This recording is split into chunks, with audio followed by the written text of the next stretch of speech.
Yun, another day, another trail. So, may aayusin tayong motor. Ayun. Ano lang natin yung lifter, aalisin natin. At masyadong mataas. So, ayan. Itong motor na to ay kay Kuya Jess.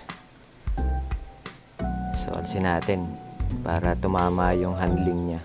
Kasi medyo nahihirapan siya. Lalo sa trail. Medyo mahirap pagka yung sobrang taas, tapos sakto lang yung height mo, then pag mataas sa'yo mahihirapan ka sa trail. So siguro yung may lifter na ganoon bagay sa mga matatangkad at mahaba ang kalis. So ayan, ating ayusin. Alisin natin yung pinakang mahaba na lifter. So tinanggal natin yung number plate. So ayan, chinecheck ko rin yung kasi ayusin ko yung wiring niyan. Pero sa susunod na video na, tanggalin muna natin yan, mga hand guards. So ayan, isa-isa natin yan. Pati yung posisyon ng manibela niyan. Ayan, yung throttle niyan medyo na rin, naka-strap na lang pala. So papalitan din nga pala natin ang throttle niyan. At para swabe na ang paggamit ni Kuya Jess.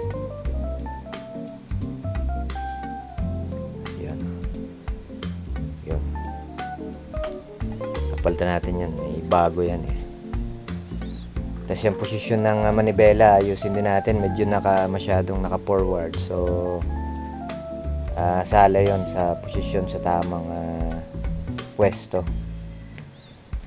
Kailangan sisipatin nyo yung shock nyo, yung front shock. Pwedeng pantay, pwedeng kabante konti. Wag lang yung parang nakahila sa'yo. Hindi tamang posisyon yun. Pag naman sobrang abante, hindi rin maganda. Kung trial moto ang bike mo, yan, pwede yan. Palaging nakatindig yung mga yan, kaya manibela na nakatulak. Yan yung ating lifter. Papalit para umayos na.